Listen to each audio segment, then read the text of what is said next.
Gravitation, ठीक है। Gravitation तो शुरुआत होती है क्या, न्यूटन्स लॉ ऑफ ग्रेविटेशन, ठीक है। तो आज का हमारा टॉपिक क्या हो गया, न्यूटन्स लॉ ऑफ ग्रेविटेशन। तो न्यूटन जी ने ग्रेविटेशन से रिलेटेड एक लॉ बताया जिसको यूनिवर्सल लॉ भी कहा जाता है। क्या बताया था इन्होंने बताया कि अगर कोई भी यूनिवर्स में दो बॉडी हैं तो वो एक दूसरे को क्या करती हैं, अट्रैक्ट करती हैं, ठीक है। Any two object in the universe attract each other. अब कोई भी दो का मतलब है, जैसे ये बॉडी है तो अगर ये वॉल को अट्रैक्ट कर रही तो ये इस वॉल को भी अट्रैक्ट कर रही है, अर्थ को आपस में अट्रैक्शन हो रहा, तो मतलब हर ऑब्जेक्ट एक दूसरे को क्या करता है, अट्रैक्ट करता है। ये क्या है, ये न्यूटन्स लॉ ऑफ ग्रेविटेशन है ना। जब एप्पल इनके ऊपर गिरा था तब इनको ये आइडिया मिला था, ठीक है। जब इन्होंने देखा कि एप्पल गिरा तो हमारे ऊपर क्यों आया, फिर उससे स्टडी करते करते इन्होंने कंक्लूजन अपना ये निकाला कि अगर कोई भी दो ऑब्जेक्ट हैं तो वो एक दूसरे को क्या करते हैं, अट्रैक्ट करते हैं, ठीक है। And the value of attraction force, जो अट्रैक्शन फोर्स उनके बीच लगता है, ये दो चीजों पर डिपेंड करता है। पहला, इन्होंने पहले सपोज किया कि अगर मान लेते हैं कोई भी दो मासेस हैं m1 और m2, ये एक दूसरे से r डिस्टेंस पर रखे हुए, ठीक है। तो इन्होंने बताया कि इन मासेस के बीच एक अट्रैक्शन फोर्स लगता है। वो अट्रैक्शन फोर्स क्या लगता है, तो इन्होंने कहा the attraction force acted between two masses is depends on the product of masses, means F is proportional to m1 m2। इसका मतलब ये मास जितने बड़े होंगे फोर्स उतना ज्यादा लगेगा, और ये मास जितने कम होंगे फोर्स उतना कम लगेगा, ठीक है। And the attraction force is inversely proportional to the square of distance between them. और जो ये अट्रैक्शन फोर्स है ये दोनों के बीच की डिस्टेंस के स्क्वायर के इनवर्सली प्रोपोर्शनल होता है। इसका मतलब ये F फोर्स इधर से भी लगेगा और ये F फोर्स इधर से भी लगेगा। इसका मतलब एक्शन रिएक्शन लॉ को फॉलो करते हुए इन्होंने ये बात कही थी कि अगर एक बॉडी दूसरी पर F फोर्स लगाएगी तो दूसरी बॉडी भी पहले पर F फोर्स ही अप्लाई करेगी, देखो, ठीक है। अच्छा, मींस अगर इन दोनों को हम मिक्स करके देखें तो हमें क्या मिलेगा, F is proportional to m1 m2 upon r square, या F is equal to g m1 m2 upon r square, where g is the universal gravitational constant, ठीक है। और इसकी value 6.67 into 10 to the power -11 newton metre square पर kilogram square होती है। तो capital G की वैल्यू क्या होती है, 6.67 into 10 to the power -11 newton metre square पर किलोग्राम स्क्वायर। क्या मेरी बात क्लियर हो रही है? अब बच्चों बात यहां पे ये आती है कि जैसे हमने कैपिटल जी की वैल्यू समझ ली, तो कोई भी दो मास हैं तो उनके बीच लगने वाला अट्रैक्शन फोर्स हम निकाल सकते हैं, और ये कंफर्म हो गया कि फोर्स हमेशा अट्रैक्शन का ही लगेगा, ठीक है। एक बात का ध्यान रखना कि जो अट्रैक्शन फोर्स मासेस के बीच में लगता है ये बीच में कोई दूसरा मीडियम आने से अफेक्टेड नहीं होता। मतलब ये है कि जैसे मान लीजिए मैं यहां हूं और ये व्हाइट बोर्ड है, हमारे और व्हाइट बोर्ड के बीच एक अट्रैक्शन फोर्स लग रहा। अब आप बीच में कोई एक और ऑब्जेक्ट ला के रख दीजिए, ठीक है। आपने कहा हम बढ़िया एक जो है दूसरी दीवार खड़ी कर देंगे, तो है क्या कि हमारे और बोर्ड के बीच लगने वाला अट्रैक्शन फोर्स वही होगा। वो बात अलग, अब हमारे और वो बीच में जो दीवार खड़ी होगी उसके बीच भी लगेगा, ठीक है। लेकिन जो हमारा और इसका आपस में फोर्स है वो चेंज नहीं होता। तो दो ऑब्जेक्ट के बीच में लगने वाला जो अट्रैक्शन फोर्स होता है वो बीच में तीसरे ऑब्जेक्ट के आने से इफेक्टेड नहीं होता, नेट फोर्स इफेक्टेड हो जाएगा। जैसे एग्जांपल के तौर पर कहने का सेंस ये है कि अगर मान लीजिए ये कोई m1 मास है, ये m2 मास है, कितनी डिस्टेंस पर है, r डिस्टेंस पर, तो इनके बीच फोर्स कितना लगेगा, g m1 m2 upon r square. तो इस लॉ का ये कहना है कि कोई यहां तीसरा मास रख दो तो क्या इसकी वजह से इस पे एक फोर्स लगेगा, इनके बीच कितना फोर्स लगेगा, मान लो ये r डैश डिस्टेंस है तो ये लगेगा g m2 m3 अपान r डैश स्क्वायर। लेकिन इस फोर्स का इस फोर्स से कोई लेना देना आपस में है, नेट फोर्स अलग हो जाएगा।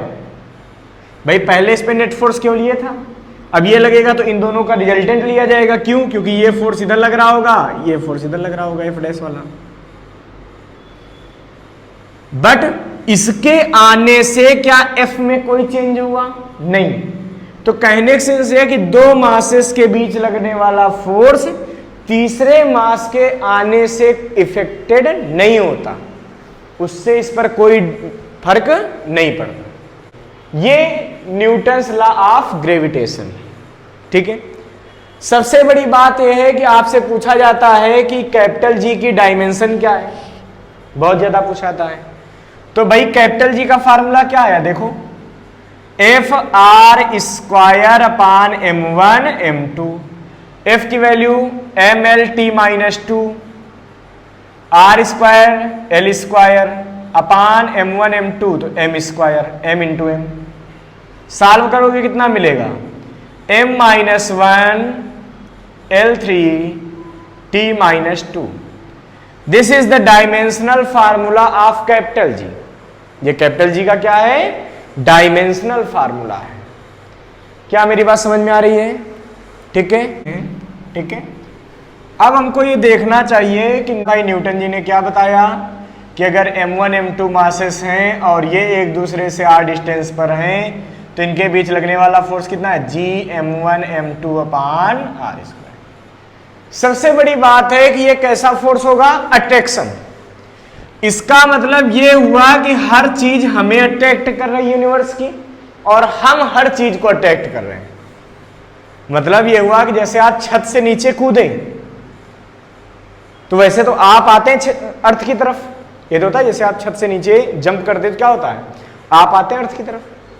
रियलिटी ये है कि आपको महसूस होता है कि अर्थ हमको खींच रही है, बट वास्तविकता यह है कि आप भी अर्थ को खींचते हैं, बट अर्थ आपके पास नहीं आती, आप अर्थ के पास आते हैं। क्यों भाई, जैसे एक छोटी सी बात है कि अगर 2 न्यूटन का फोर्स एक चींटी पर लगा दिया जाए कितनी तेज भागेगी, कितनी वेलोसिटी उसको मिल जाएगी, क्यों, क्योंकि उस चींटी का मास कितना होगा, 1 × 10⁻⁻⁻ मान लो -5 किलोग्राम, तो उसको एक्सेलरेशन कितना मिलेगा, फोर्स अपान मास कितना मिलेगा, 2/1 × 10⁻⁻⁵ मीन्स क्या होगा, 2 × 10⁵ मीटर पर सेकेंड स्क्वायर। इसका मतलब 2 न्यूटन का फोर्स अगर इतनी मास वाली एक चींटी पर लगा दिया ना हमने तो उसको कितनी वेलोसिटी मिल जाएगी, 1 सेकंड में इतनी वेलोसिटी, इतना एक्सेलरेशन है ना, तो 1 सेकंड में इतनी वेलोसिटी उसको मिल जाएगी और उसका तो मास और कम होता होगा। लेकिन वही 2 न्यूटन फोर्स को हमारे ऊपर लगाए तो कोई फर्क पड़ने वाला है क्या, मैं वेलोसिटी लूंगा, नहीं, क्यों, क्योंकि मेरा मास ज्यादा है। तो ज्यादा मास को चलाने के लिए ज्यादा फोर्स की रिक्वायरमेंट भी होती है। वैसे ही अगर अर्थ की तरफ जब हम जंप करते हैं तो जितना फोर्स अर्थ हम पे लगाती है उतना ही हम अर्थ पे लगाते हैं, लेकिन चूंकि हमारा मास क्या है, बहुत कम है, किसके कंपैरिजन में, अर्थ के कंपैरिजन में। भाई अर्थ का अपना मास कितना है, अर्थ का मास होता है 6.6 × 10⁻24 किलोग्राम अप्रॉक्स, और हमारा कितना है, हम अपनी बात कर ले भैया 75 kg। तो क्या हो रहा है कि इस समय क्या हो गया, हमारा वेट इतना कम है तो हम पे उतना ही फोर्स बहुत इफेक्टिव हो जाता है, हम अर्थ की तरफ बहुत तेजी से गिरते हैं। लेकिन हम जब अर्थ पे उतना ही फोर्स लगाते हैं तो अर्थ पे कोई फर्क, तो हमको महसूस होता केवल हम दौड़ रहे हैं। रियलिटी में अर्थ भी दौड़ सकती है अगर हम अपना वेट बहुत ज्यादा कर लें अर्थ के कंपैरिजन में। तो समझ में आया कि नहीं आया बच्चों, कोई भी दो ऑब्जेक्ट एक दूसरे को अट्रैक्ट करते हैं, जैसे सिंपल सी बात, तुमको एक बात पता चल गई है कि सब एक दूसरे को इक्वल फोर्स से करते हैं। मतलब अगर कभी कभी क्वेश्चन ऐसा आ जाता है कि M1 ऑब्जेक्ट F1 फोर्स से अट्रैक्ट होता है और F2 ऑब्जेक्ट F2 फोर्स से अट्रैक्ट होता है, तो F1 अपॉन F2 का रेशियो कितना होगा? कितना होगा बोलो? F1 अपॉन F2 का रेशियो कितना होगा? अरे 1:1। क्यों? जितने फोर्स से M1 M2 को अट्रैक्ट करेगा उतने फोर्स से ही M2 M1 को भी तो अट्रैक्ट करेगा। तो दोनों फोर्स क्या होते हैं? सेम होते हैं। नहीं समझे तुम? बेटा आया नहीं? आ गया? क्लियर है? ये बात ध्यान रखने वाली। इसका मतलब अगर ऐसा क्वेश्चन आ जाए कि एक बॉडी M मास की, एक बॉडी 10M मास की, 10M मास वाली body attraction force F1 apply करती है और M मास वाली बॉडी F2 फोर्स अट्रैक्ट करती है, तो इनके बीच लगने वाले फोर्सेस का रेशियो कितना होगा? तो क्या होने वाला है? 1:1। क्यों? क्योंकि हमको पता है कि इनके बीच लगने वाला जो फोर्स होता है, अट्रैक्शन फोर्स, वो क्या होता है? सेम होता है।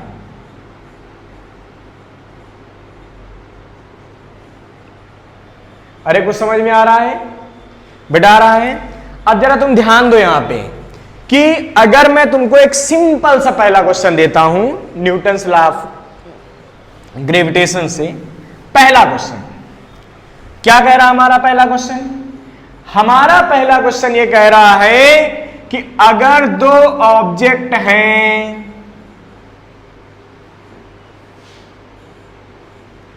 ठीक है, two objects of identical size, इनका साइज आपस में कैसा है? आइडेंटिकल। आइडेंटिकल मतलब सेम। हैविंग रेडियस आर, इनकी अपनी अपनी रेडियस क्या हो गई बच्चों? R. Are placed such that they are in contact each other, उनको ऐसे रखा गया कि वो एक दूसरे के साथ क्या है? कॉन्टैक्ट में। ठीक है, कहीं टेबल वेबल पे ऐसे रख दिया भाई, वो तो सिंपल सी बात, कहीं रखे ही होंगे। तो कह रहे प्रूव दैट, ठीक है, हमको क्या प्रूव करना है? The attraction force acted between the masses is directly proportional to radius to the power 4। F कहां डिपेंड करता है? R की पावर 4 पर। क्वेश्चन समझ में आया? क्वेश्चन क्या हो गया? Two identical spheres are placed such that they are in contact each other, वो एक दूसरे से क्या है? कॉन्टैक्ट में। If the radii of each sphere is R, then prove that the attraction force acted between them is proportional to r to the power 4। कैसे करेंगे भैया? हम मान लेते हैं कि ये जब स्फीयर है तो इसकी कुछ ना कुछ अपनी डेंसिटी होगी, रो मान लो। मान लेते हैं इसकी भी डेंसिटी रो है। अगर कभी अलग अलग मेटल के भी दिए हो तो एक की रो 1 और एक की रो 2, प्रोसेस बाकी सब सेम होने वाला है। हमने मान लिया दोनों सेम मटेरियल की है, तो एक की डेंसिटी रो तो दूसरे की भी डेंसिटी रो। ठीक है, from Newton's law of gravitation,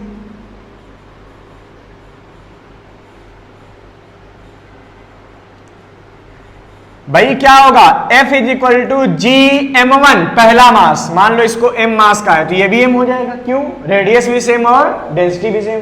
अगर डेंसिटी अलग अलग हो जाएंगी तो मैंने m2 अलग अलग करके भी रख सकते हो, वो तुम अपने आप कर सकते हो। Gm और दूसरे का भी m अपान डिस्टेंस का स्क्वायर। इनके बीच डिस्टेंस कितनी होगी? कोई बच्चा बता सकता है? r तो कितनी होगी बच्चों? 2r का whole square.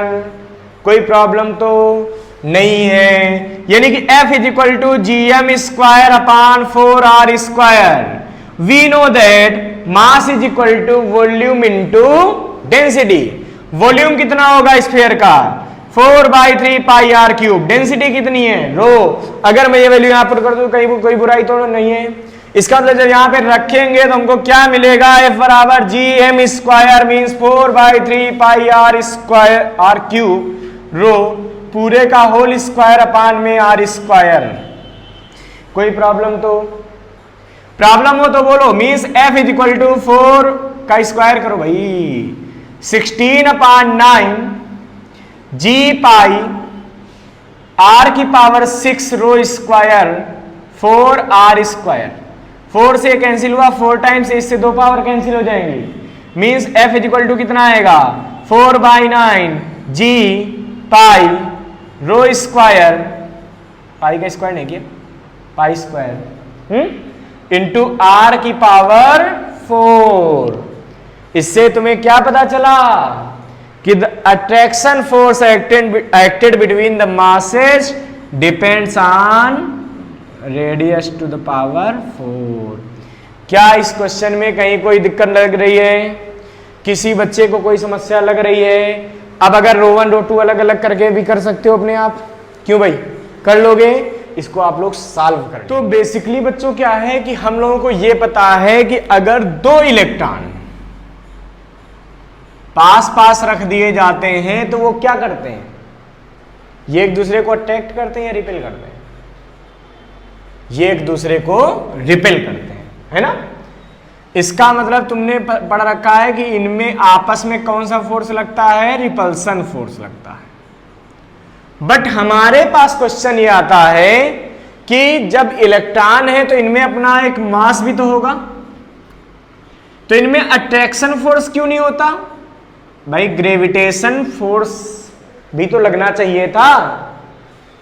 Electric force repulsion का लगता है और ग्रेविटेशन फोर्स किसका लगता है, अट्रैक्शन का।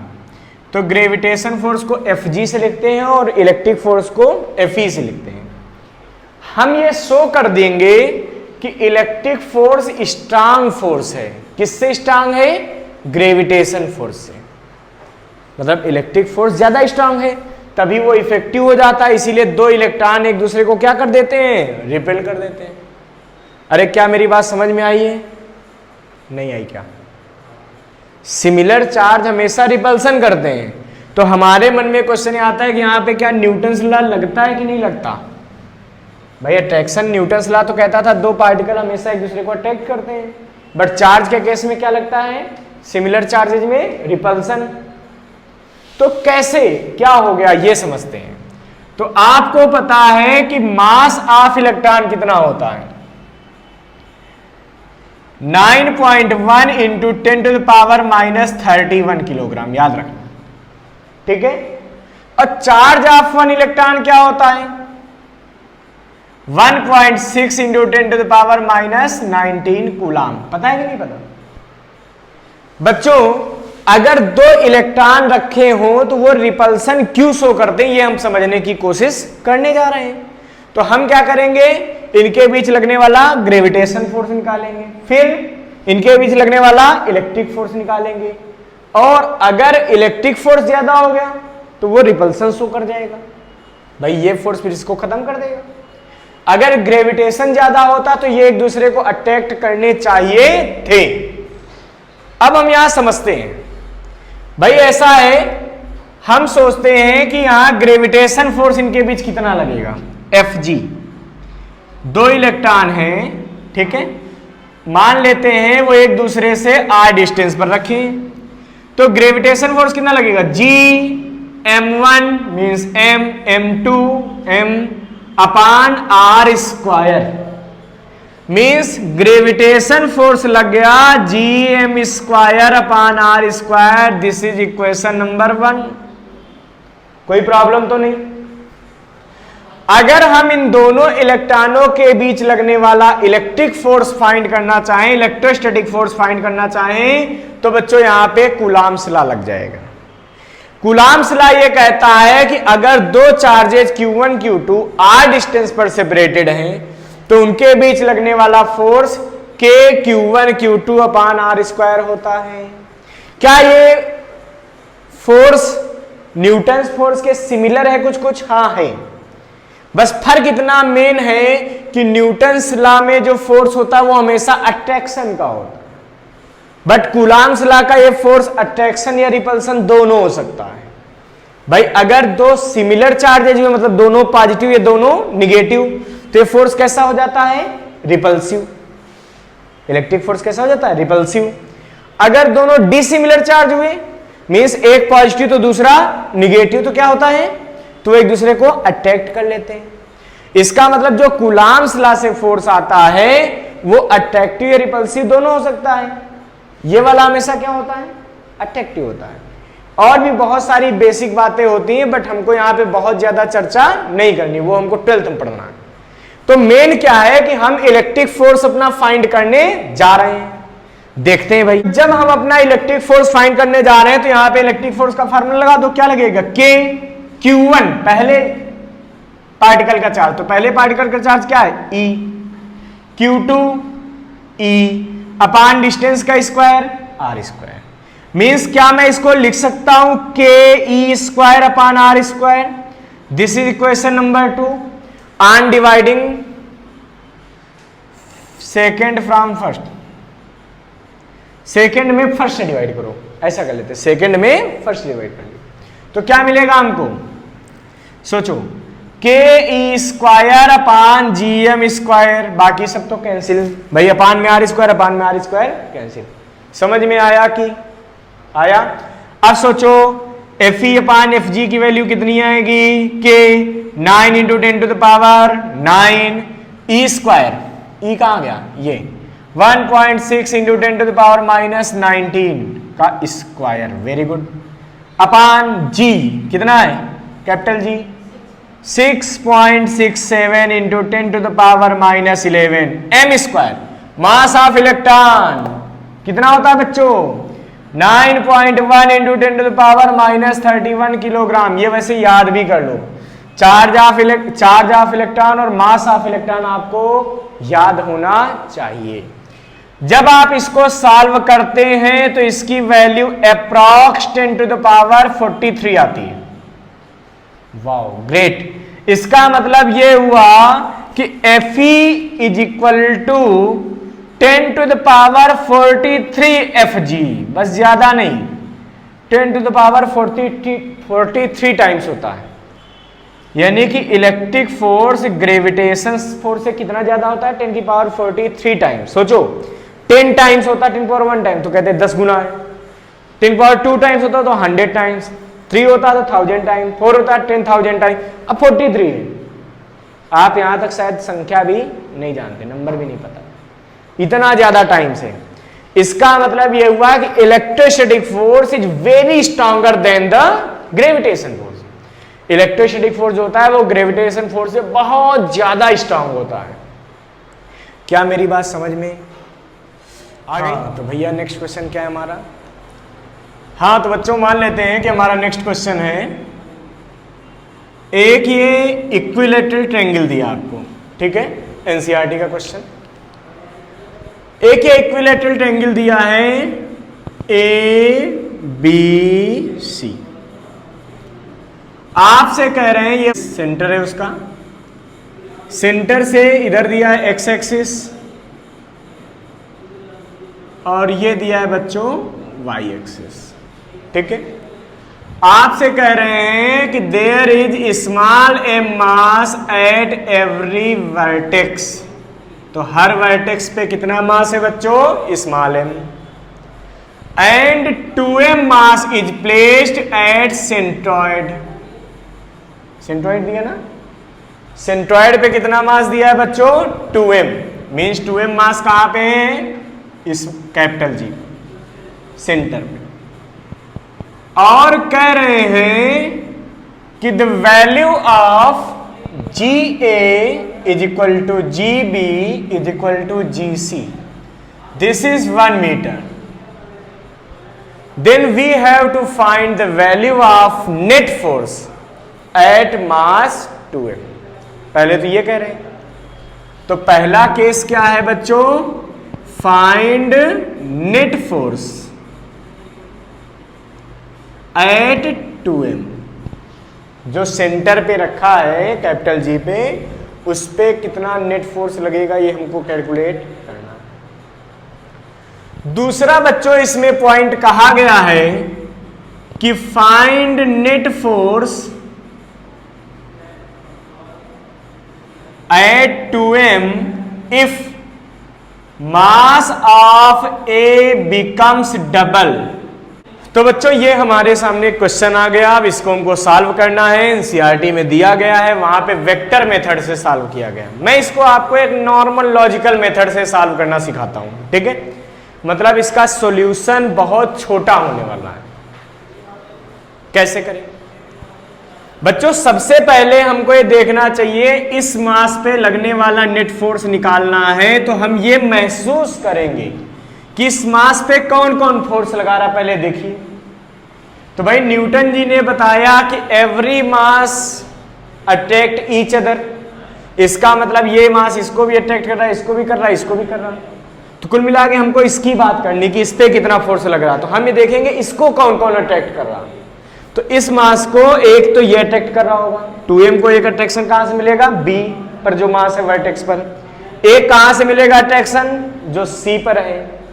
और एक कहां से मिलेगा अट्रैक्शन? जो A पर है। मतलब तीनों लोग अपना अपना एक फोर्स लगाएंगे। हम मान लेते हैं A वाला कितना फोर्स अपना लगाएगा? हमने कहा भाई FA फोर्स लगाएगा। B वाला कितना फोर्स लगाएगा? हमने कहा FB लगाएगा। C वाला कितना लगाएगा? हमने कहा FC लगाएगा। हमारा काम है पहले हम FA, FB और FC को फाइंड करना। तो अगर मैं FA force at A force at 2m due to mass at A निकालूंगा तो क्या निकलेगा?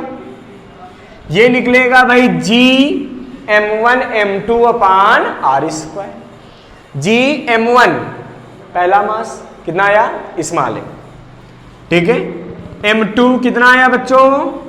2m अपान डिस्टेंस का स्क्वायर। ये डिस्टेंस कितनी है भाई? AG का स्क्वायर। तो क्या FA की value G into 2m square upon 1, क्योंकि AG कितना दिया है? 1 मीटर। AG कितना दिया है? 1 मीटर। तो FA आ गया बच्चों, क्या आया? 2gm square. Equation number first है। चलो बच्चों अब देखो, जब FA निकल आया, अगर FB निकालोगे तो क्या निकलेगा? सोचो, Gm 2m अपान डिस्टेंस के स्क्वायर, ये भी तो वही 1 आएगा। तो क्या ये सेम फोर्स आएगा? तो क्या मैं कह सकता हूं कि FA is equal to FB is equal to FC? बोल सकता हूं? नहीं बोल सकता हूं। कैसे? आप कैलकुलेट करके देख लो। अच्छा, जब सब फोर्स इक्वल आ गए, अगर सब फोर्स इक्वल आ गए हैं तो मैं इनको एक नाम दे दूं। मैं कह दूं भाई ये सब F हैं, तो किसी को कोई दिक्कत तो नहीं महसूस हो रही? FA कितना है? F, FB कितना है? F, FC कितना है? F। तीनों इक्वल आ गए। आपको नेट फोर्स फाइंड करना। सोचिए भाई, सीधा सा फंडा है, हम B और C का नेट फोर्स निकाल देंगे तो वो किधर जाएगा? तो B और C का नेट फोर्स हमेशा वर्टिकली डाउनवर्ड ऐसे आएगा, मींस FA के जस्ट अपोजिट आएगा। तो F डैश क्या है? Resultant force of FB and FC। आपके मन में एक बात आ सकती है कि ये जस्ट नीचे कैसे चला गया? तो क्या FB और FC सेम है? क्या सेम है ना? और ला पैरेललोग्राम में हमने पढ़ रखा है कि अगर दो फोर्स सेम लग रहे हो तो इनका जो रिजल्टेंट होता है वो इनके एंगल बाइसेक्टर से जाता है। एंगल बाइसेक्टर मतलब अगर इनके बीच का एंगल 2 थीटा था तो इक्वल एंगल पे चला जाएगा। वही लॉजिक यहां लगता है कि अगर F डैश इधर लगेगा तो कैसे लगेगा भाई? टोटल एंगल कितना होगा? सोचो, तो ये 60, ये 60, ये 60 है, तो ये वाला आधा कितना बचा? ये 30। ये कितना बचा बच्चों? 30। तो ये टोटल कितना हो गया? 120। तो ये यहां से ये आधा बचेगा, 120 का आधा कितना बचेगा? 60। अगर आप इसको सीधे मिलाओगे तो 90 डिग्री बना देगा ना नीचे।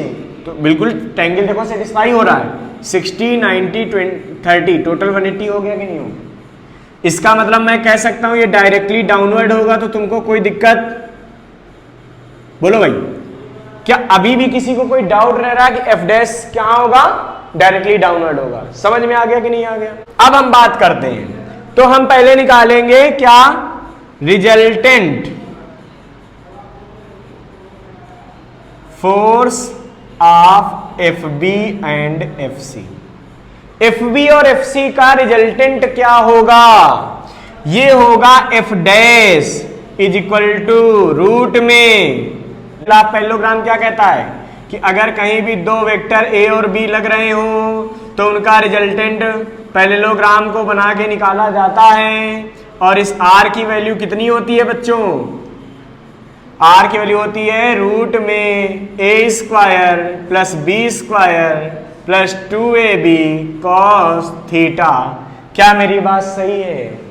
लाभ पैरेललोग्राम में होता है ना कि अगर ए और बी वेक्टर थीटा एंगल पे लगे हो तो रिजल्टेंट क्या होता है? A square plus B square plus 2ab cos theta. मतलब अगर मैं यहां पे पुट करता हूं तो एफ डैश की वैल्यू क्या आएगी?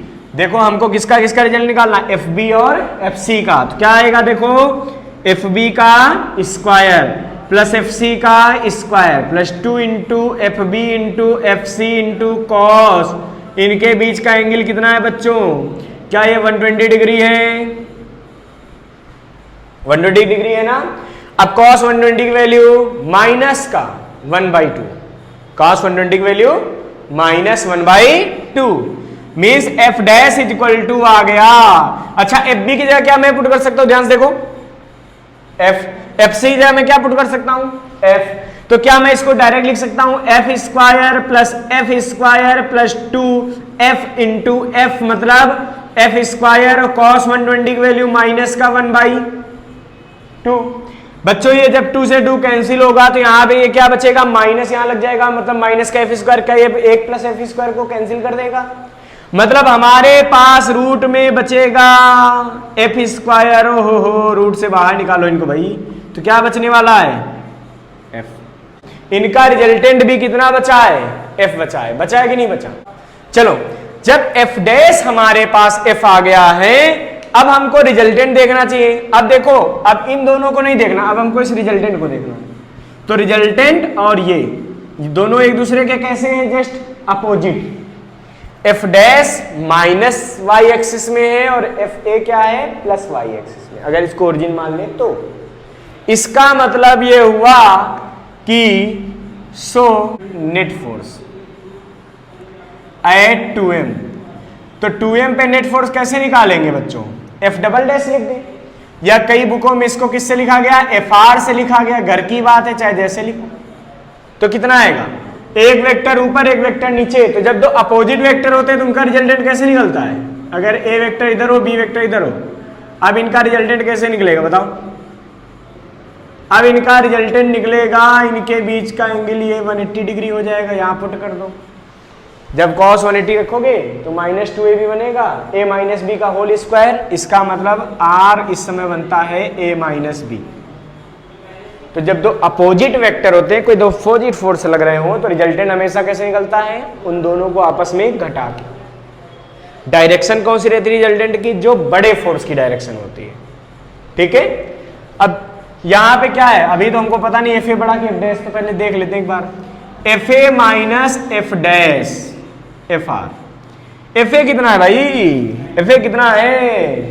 एफ। एफ डैश कितना है भाई?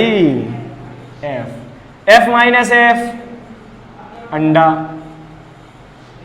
मतलब हमको आंसर क्या मिला? 0 मिल गया। क्या मेरी बात समझ में आ गई? तो resultant force on 2m is 0, मतलब हमको किसी वेक्टर की कोई रिक्वायरमेंट नहीं रही। अब देखो जरा नेक्स्ट इसकी बात करो। नेक्स्ट इसमें क्या हो रहा है बात? नेक्स्ट बात ये हो रही है, if mass of A becomes double. ध्यान से देखो, if mass of A becomes 2m। Double का मतलब कितना हो जाएगा बच्चों? 2m हो जाएगा। पहले m है, देखो पहले m है और डबल करने को कह रहे हैं, तो कितना हो जाएगा? 2m हो जाएगा। जब ये 2m हो जाएगा बच्चों, तो इसके बीच लगने वाला केवल फोर्स चेंज होगा, बाकी तो सब वही रहेंगे। मतलब बाकी एफ बी वही रहेगा, एफ सी रहेगा, इन दोनों का रिजल्टेंट भी वही रहेगा। तो मैं ये बात कर रहा हूं कि अगर ए का मास डबल किया गया तो केवल एफ ए की वैल्यू बदलेगी, बाकी पूरा तो पोर्शन वही रहेगा है। इसका मतलब इस सिचुएशन में जो एफ ए नहीं, अब मान लो एफ डैश आ गया। अब मान लो फाइनली ये कितना आ गया, एफ ए डैश। मैं डायग्राम को दोबारा बना देता हूं तुम्हारी सहूलियत के लिए, वैसे कोई जरूरत नहीं होती, लेकिन मैं इसलिए बना रहा हूं कि किसी भी तरीके की प्रॉब्लम नहीं रहनी चाहिए। बच्चों फाइनली ऐसी सिचुएशन बनेगी जब हम ए का मास क्या कर देंगे, डबल कर देंगे। ये ए था, उसका मास डबल कर दिया। तो बच्चों एफ बी तो अभी भी उतना ही लगेगा जितना पहले लग रहा था। क्यों, ये मास तो आपस में कुछ चेंज हुआ नहीं ना, तो डिस्टेंस चेंज हुई है।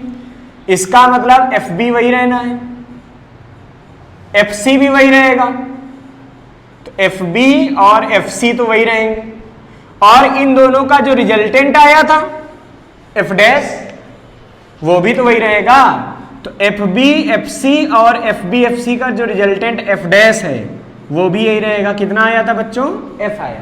कितना आया था, एफ। और एफ की वैल्यू उस समय कितनी थी जरा बताओ, वो थी 2gm²। कितनी थी बच्चों ये, 2gm²।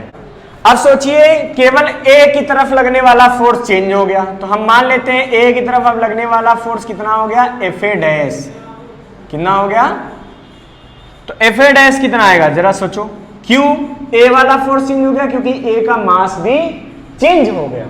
तो कितना लगेगा, एफ डैश बराबर जी m1 m2। तो m1 कितना है बच्चों, 2m, m2 कितना है बच्चों, 2m, अपान में डिस्टेंस का स्क्वायर, ये डिस्टेंस कितनी है, एजी का स्क्वायर।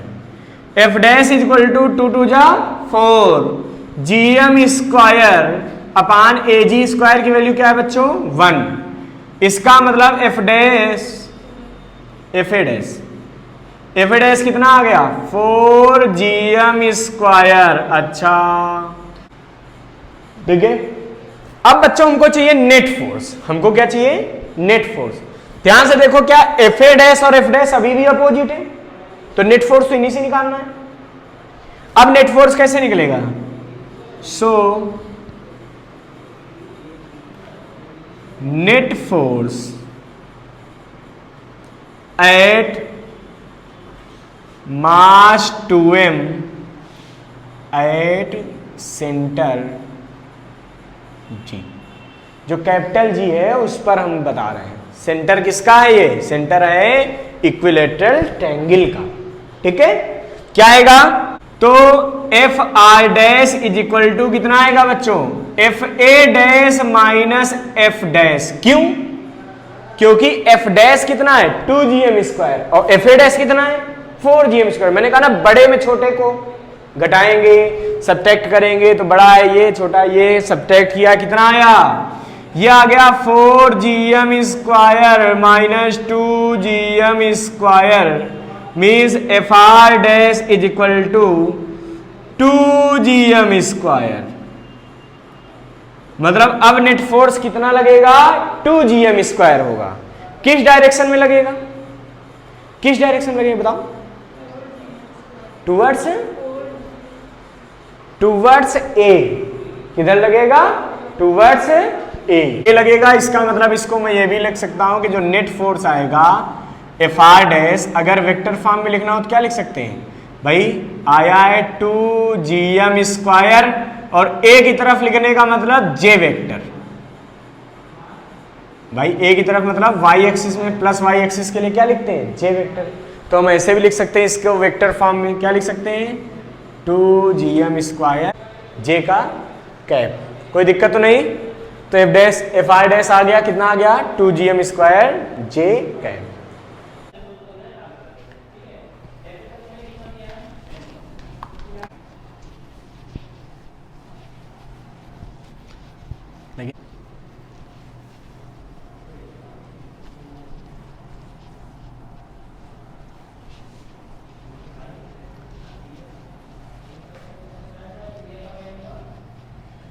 तो बच्चों vector form of Coulomb's law, ठीक है। अब इस पे हम चर्चा करने जा रहे हैं।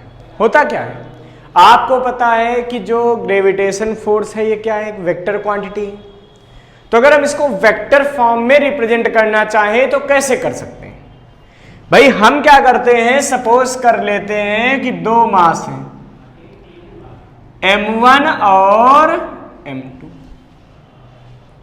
ठीक है, जिनके बीच की डिस्टेंस का मैग्नीट्यूड r है, जिनके बीच की जो डिस्टेंस है उसकी वैल्यू क्या है r, 2 मीटर 3 मीटर।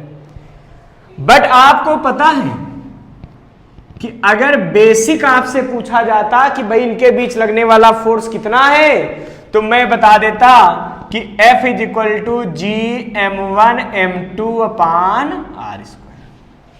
ये बेसिक वैल्यू है फोर्स की, जो हम कहते थे m1 लगाएगा m2 पर और m2 लगाएगा m1 पर। बट अगर हमको वेक्टर फॉर्म में लिखना हो तो हम क्या लिखेंगे भाई? वेक्टर फॉर्म में अगर लिखना हो तो इस फोर्स को हम लोग लिखते हैं F12, इसको लिखते हैं F21। F12 का मतलब होता है फोर्स एट 1 ड्यू टू 2, और F21 का मतलब फोर्स एट 2 ड्यू टू 1। तो वेक्टर फॉर्म में अगर लिखना हो तो क्या लिखेंगे? F21 का मतलब फोर्स एट 2 मास m2, इसको मास क्या कह सकते हैं? m2 ड्यू टू 1 मतलब मास m1, ठीक है। और F12 क्या बोलेंगे? फोर्स एट 1 ड्यू टू 2, मतलब पहले मास पर force due to second.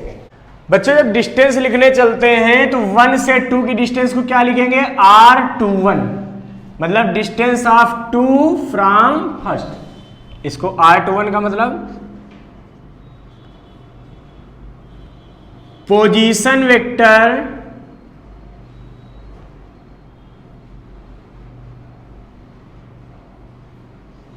Of 2 from 1। हाँ सही हो रहा, फोर्स की तरह बन गया है ना, जो पहले लिखा उसका फ्रॉम जो बाद में लिखा है, ये तो हो रहा है। तो इसको हम लोग क्या लिखेंगे? 2 से 1 की डिस्टेंस को लिखेंगे R12। क्या लिखेंगे इसको बच्चों हम लोग? R12। ध्यान से देखो बच्चों, तो अगर हमसे कोई ये कह दे कि अब वेक्टर फॉर्म बताइए किसका? F12 हमको निकालना। ध्यान से देखो भाई, सबसे बड़ी बात यह है कि जो R21 हो, ठीक है, चाहे R12 हो, इसकी वैल्यू तो R के ही बराबर है, इनका मैग्नीट्यूड तो यही है, वैल्यू तो यही है, बस डायरेक्शन की वजह से उनके नाम अलग अलग ले लिए। इसी तरीके से F12 हो चाहे F21 हो, इसकी वैल्यू तो किसके बराबर है? F के ही बराबर है। अगर मैग्नीट्यूड में ले लूं तो वो तो सेम है, बस डायरेक्शन अपोजिट है, ठीक है। अब हम देखते हैं, जैसे हमको F12 मान लिया लिखना ही पड़ा तो हम क्या लिखेंगे? F12 को हम क्या लिख सकते हैं बच्चों? F12 क्या लिखेंगे? G m1 m2 अपान डिस्टेंस का स्क्वायर इनटू इस डायरेक्शन का वेक्टर। तो इस डायरेक्शन का वेक्टर कौन है? डिस्टेंस का R21। देखो इस डायरेक्शन का वेक्टर कौन सा है? इस डायरेक्शन F12 डायरेक्शन कौन है? R21। तो यानी कि इसके साथ क्या लिखेंगे? R21। नहीं आया, लेकिन R21 की हमको केवल डायरेक्शन लेनी है, बाकी तो हम वैल्यू ले ही चुके हैं। तो इसका क्या आएगा? यूनिट वेक्टर आएगा। तो R21 का क्या आएगा? मतलब जब केवल डायरेक्शन लेनी हो तो उस चीज का हमेशा क्या लेते हैं? यूनिट वेक्टर लेते हैं। नहीं आ रहा, कहीं भी अगर ए वेक्टर है और तुमको यही डायरेक्शन किस चीज की लेनी है, मान लो आर वेक्टर है तो मान लो 2 है, अब डायरेक्शन आपको ये लेनी है तो ए का यूनिट वेक्टर लिख देंगे, मतलब इस डायरेक्शन। तो किसी भी चीज का जब हमको क्या करना होता है? डायरेक्शन लेना होता है, तो हम उसका क्या करते हैं? यूनिट वेक्टर यूज कर लेते हैं। यूनिट वेक्टर उसकी डायरेक्शन को बता देता है। F21 तो क्या निकालोगे? सोचो जरा, G m1 बोलते रहो m2 अपान R स्क्वायर और डायरेक्शन कौन सी? F21 की बताओ, इस डायरेक्शन किसकी है? R12 का यूनिट वेक्टर। क्या आपको पता है कि R21 is equal to minus R12? पता है ना, डायरेक्शन को अपोजिट करने पर एक निगेटिव साइन आ जाता है। अगर मैं यहां पे R12 की वैल्यू पुट कर दूं तो क्या आएगा जरा बताओ। F21 इज इक्वल टू मैं लिख सकता हूं G M1 M2 upon R square R21, लेकिन कैसा, माइनस का। भाई R12 है ना, तो R21 जब लिखेंगे तो क्या हो जाएगा, माइनस का। अरे ये आया कि नहीं आया बच्चों? अगर इसको आप और ध्यान से देखें तो क्या मिलने वाला है, F21 is equal to minus बाहर, तो G M1 M2 upon R square R21 का यूनिट वेक्टर। बच्चों ध्यान से देखिए इस इक्वेशन को, क्या ये वैल्यू इसके बराबर है? हाँ बिल्कुल बराबर है ना। इसका मतलब हम F21 को क्या लिख सकते हैं बताओ, F21 is equal to minus का F12। ये ला देखकर तुमको कुछ फीलिंग आई गुड वाली, कभी पढ़ाई है? This is action reaction law, Newton's third law of motion. Newton's third law क्या बताता था, every action have equal and opposite reaction. तो यहां से हम ये भी कह सकते हैं, अगर कभी एग्जाम में आ जाता है prove Newton's third law with the help of Newton's gravitation law, then you can do it. जो F12 है ना, this is Newton's third law, ठीक है, थर्ड लॉ ऑफ मोशन। बच्चों जैसे F12 हमने पढ़ा, क्या पढ़ा जरा बताओ, G M1 M2 upon R square R21। बोलो कोई प्रॉब्लम तो नहीं? बेटा ध्यान दो, F12 की वैल्यू को मैं और क्या लिख सकता हूं, R21 का जो यूनिट वेक्टर है ना, इसको मैं चाहूं, ये अदर फॉर्म में इसका बताने जा रहा हूं कि ऐसे भी लिखा जा सकता है, ठीक है। कैसे, R21 की जगह क्या लिख सकता हूं, R21 का वेक्टर अपान R। नहीं समझे भाई? आपने पढ़ा है किसी वेक्टर का यूनिट वेक्टर कैसे निकलता है, उसका वेक्टर अपान उसका मैग्नीट्यूड। तो इसका यूनिट वेक्टर कैसे निकलेगा, इसका वेक्टर अपान R21 का मैग्नीट्यूड। और R21 का मैग्नीट्यूड कितना होगा, मैंने पहले ही समझा रखा है, कितना होगा, R। R21 का मैग्नीट्यूड कितना होगा, R। अगर मैं यहां वैल्यू पुट कर दूं तो क्या मिलेगा मुझे, सोचो भाई। ये तो ऐसे ही आएगा, क्या, G M1 M2 upon R square R21 का यूनिट वेक्टर। यूनिट वेक्टर की जगह क्या आएगा, R21 वेक्टर अपान R। ये R इससे मल्टीप्लाई होगा तो क्या बचेगा, F12 is equal to G M1 M2 upon cube into R21 का वेक्टर। क्या ये बात क्लियर है बच्चों? अब हम ये देख लेते हैं कि अगर बहुत सारे मासेस हो आपस में तो इनके बीच लगने वाला फोर्स कैसा होगा। मान लीजिए कि M1 मास बीच में रखा है, एक M2 M3 M4 ऐसे बहुत सारे मास हैं जो इसको अट्रैक्ट कर रहे हैं, चारों तरफ से घिरा हुआ है, ठीक है। हमने कहा कि M1 वाले ने M2 वाले ने M1 पे कितना फोर्स लगाया होगा, F21, force at 1 due to 2। ये तो पढ़ते थे हम लोग। 4 वाला कितना फोर्स लगाएगा जरा बताओ, F14, force at 1 due to 4। बोलते सही है, लिखते गलत है। हाँ, तीसरा वाला 1 पे कितना वही फोर्स लगाएगा, F13। अब इस तरह से जितने भी फोर्स हो, जितने भी मास हो, सब अपना अपना फोर्स अप्लाई करेंगे। तो याद रखना, जब कभी भी आपको M1 पे नेट फोर्स अगर निकालना पड़ जाए तो वो सीधा निकलेगा F net is equal to F12 plus F13 plus F14 plus dot dot dot, जितने भी मासेस होंगे सबके फोर्स का सम कर देना होता है। इसको बोलते हैं law of superposition of force. तो बच्चों law of superposition of force ये बताता है कि the net force acting at any body is equal to the vector sum of all individual forces acting at that body. It means अगर मैं बात करूं कि F इज इक्वल टू तो क्या आएगा F12, इस पे जितने फोर्स लग रहे होंगे तो M1 पे नेट फोर्स कितना लगेगा F12 plus F13 plus F14, सारे फोर्सेस का सम। अब बच्चों F12 निकलेगा कैसे? ये निकलेगा Gm1 M2 अपान डिस्टेंस, तो डिस्टेंस की पावर 3 कर देंगे। कब? जब हमको R21 वेक्टर लेना होगा। अभी अगर यूनिट वेक्टर लेना होता तो अपान में क्या लिखते बच्चों? स्क्वायर लिखते। Very good. F13 इस तरीके से क्या आएगा बच्चों? Gm1 M3 अपान R31 का whole cube R31 vector. F14 कितना आएगा? Gm1 M4 अपान R41 का क्यूब R41। मीन्स अगर अब मैं नेट फोर्स निकालूं तो F वेक्टर बराबर F12 plus F13 plus F14। It means F is equal to, देखो बच्चों Gm1 अपान R स्क्वायर सब में कॉमन है, Gm1 कॉमन है सब में, बाहर ले लो Gm1, बचेगा क्या? यहां से Gm1 चला गया तो क्या बचेगा?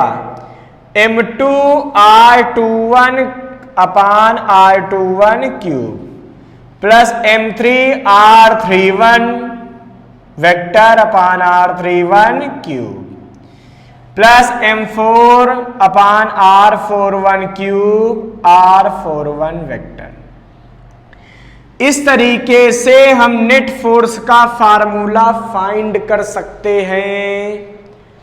आपको ये बात बिल्कुल माइंड में अपने सेट कर लेनी है। और बच्चों बाकी क्लासेस के लिए आप हमारे चैनल के साथ जुड़े रहिए। अगर अभी तक भी आपने हमारे चैनल को सब्सक्राइब नहीं किया तो इसको सब्सक्राइब करके ही इस वीडियो को बंद करें, जिससे कि आपको हमारे लेटेस्ट वीडियो हमेशा मिलते रहे।